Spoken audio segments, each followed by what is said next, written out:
Welcome to Swords and Hammers. Truth comes clothed in tales, and the soul remembers what the mind alone forgets. The world is loud, but for the next few minutes it can wait.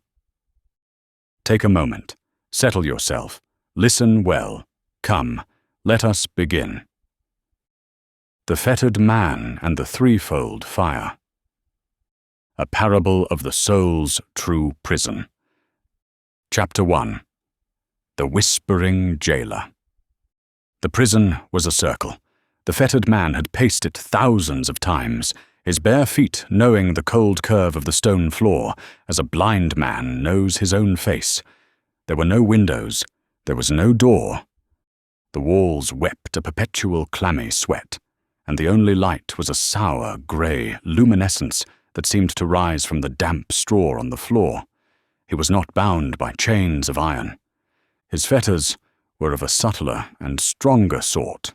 His fetter was his jailer. The jailer was a pale creature, thin as a starved dog, with eyes that never settled. They darted from shadow to shadow, even where no shadows were. He never shouted, for his power was not in noise, but in the insidious quiet. He was the master of the whisper. "Did you hear that?" the jailer would hiss, his voice like the rustle of dry leaves. A footstep. They are coming for you now. The trial will be brief, I imagine. The sentence, less so. The fettered man would freeze, his heart a frantic bird in his ribs. And listen. There was nothing but the drip of water from the ceiling. "It is only the water," the fettered man would say, his own voice a stranger to him. "Ah, but is it?" the jailer would reply, a thin smile playing on his lips. "The drip quickens. The cell will flood. You will drown in the dark." A pity. This was the jailer's art. He was a connoisseur of what might be. He kept the prisoner's mind perpetually occupied with the future, 1,000 possible futures, each one more dreadful than the last. He would hold up a single piece of straw. "See how it withers?" he'd whisper. "So will you. Famine is coming to this place." He would point to a patch of mold on the wall. "The rot is in the stone. It will be in your lungs soon enough."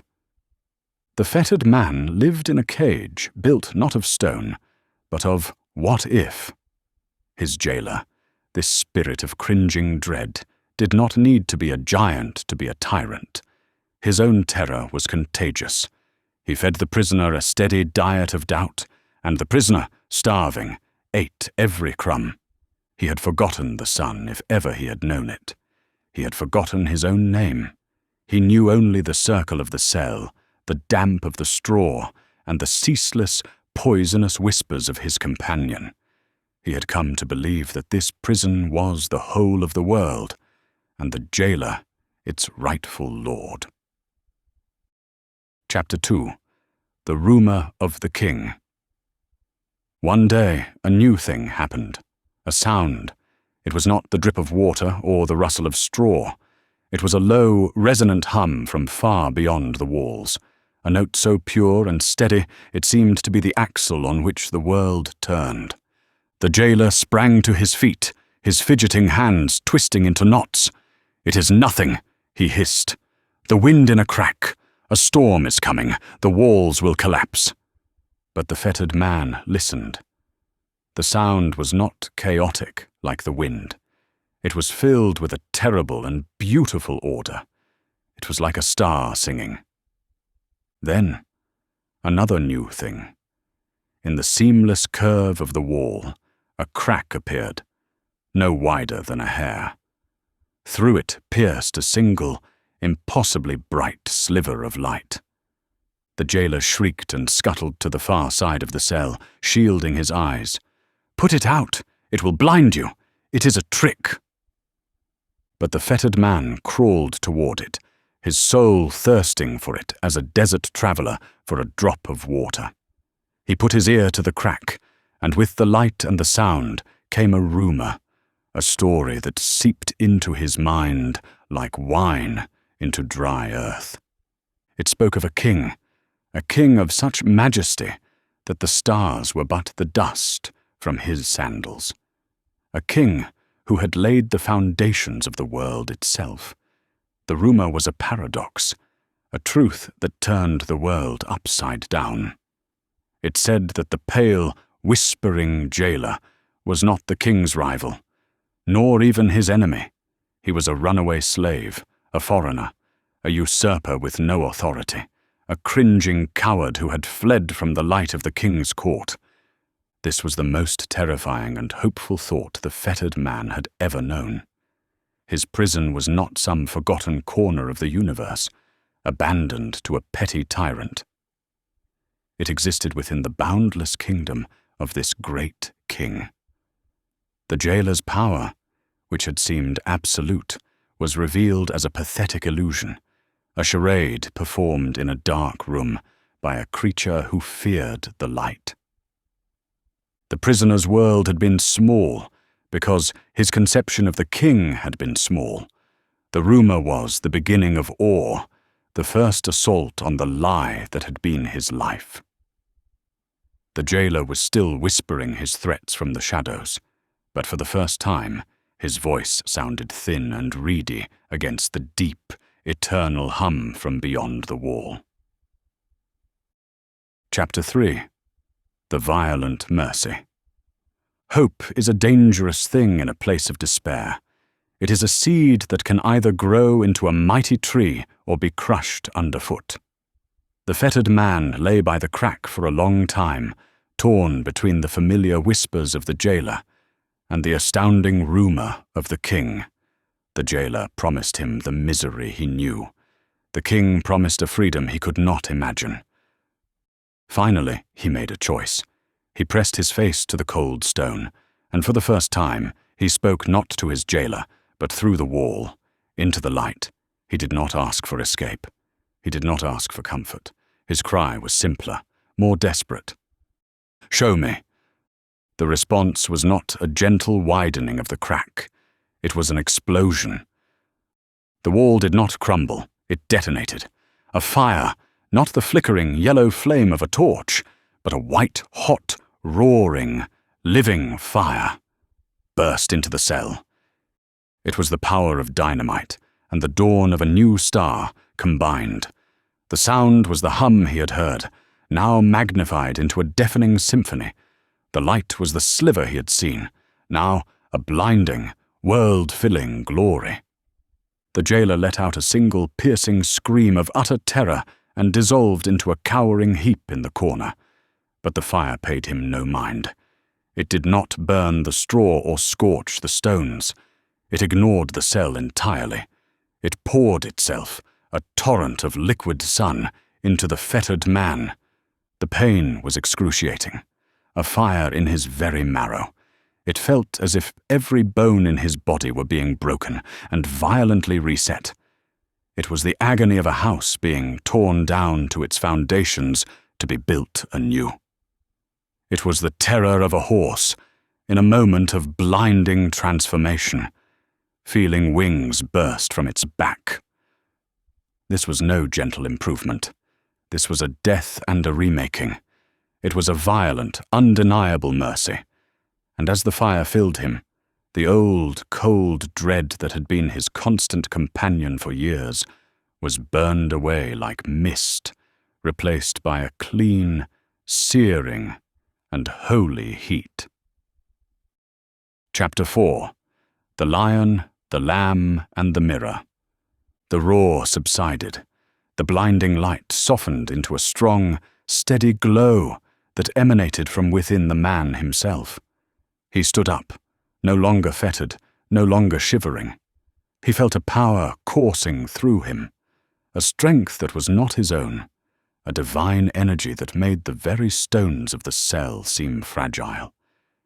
He turned and looked at the whimpering thing in the corner, the creature that had tormented him. A surge of righteous fury rose within him. The fire inside him roared, and he felt the spirit of a lion. He had the power now to destroy this whispering horror, to obliterate the memory of his fear with a single act of annihilating justice. He raised his hand. But as he did, the fire within him shifted. It did not diminish, but its quality changed. Through the eyes of the lion, he suddenly saw the jailer not as a monster to be destroyed, but as a wretched, pathetic creature, enslaved by its own cowardice. And the fire of power was tempered by a new warmth, a profound and aching pity that was a kind of love, a love that sought not to crush, but to heal, a love that turned his gaze from his own past suffering to the pitiable state of his enemy. This was the heart of a lamb beating within the chest of the lion. The desire to punish was replaced by a sorrow so deep it felt like a share in the king's own heart. He lowered his hand. He then caught his own reflection in a shard of the shattered wall that lay on the floor. He expected to see his old face, etched with terror and despair. Instead, he saw a man he didn't recognize. The eyes were clear and calm. The expression was one of perfect, unshakable sanity. For the first time, he saw everything as it truly was. The cell was a small, broken thing. The jailer was a fading shadow, and the fire within him was a glorious, holy reality. He possessed a mind restored to its proper function, a divine sobriety that could make a right estimate of all things. This was the clarity of a mirror, reflecting the truth without distortion. Power without love is a tyrant. Love without power is a sentiment. A mind without both is a cold machine. But together, they were the very character of the king, now alive in him. The jailer, the spirit of fear and dread, could not endure this threefold presence. It could not survive in the light of the lion's power, the lamb's love, and the mirror's truth. With a final, despairing sigh, it withered, thinned, and faded into a dark stain on the floor, and then was gone. Chapter 5. Fanning the Flame. The fettered man, the free man, stood alone in the silent cell. The place where the wall had been was now a wide, open archway. Beyond it, he saw not a corridor, but a sunlit country, green hills, a winding road, and a sky of impossible blue. He was free. His first instinct was to run, to leave the memory of the prison far behind him, to race into that green country and never look back. But he paused at the threshold. He looked down at his own hands, and in the sunlight he could see a faint, fiery glow pulsing just beneath the skin. He understood then. The fire had not just broken his prison, it had made its home within him. The gift was also a charge. His freedom was not a destination he had arrived at, but the beginning of a new kind of journey. The king had not just opened the door, he had given him the light for the path. His life's work was now clear. It was not to forget the darkness, but to carry the fire through it. His great responsibility was to tend this inner flame, to feed it, to protect it, to fan it from a quiet glow into a blazing beacon. He was to walk the king's road, not as a shivering slave, but as a son, a fire-bearer. He took a deep breath of the clean, sweet air, the first of his new life. With his face set toward the horizon and his heart burning steadily within him, he took his first step out of the darkness. Selah.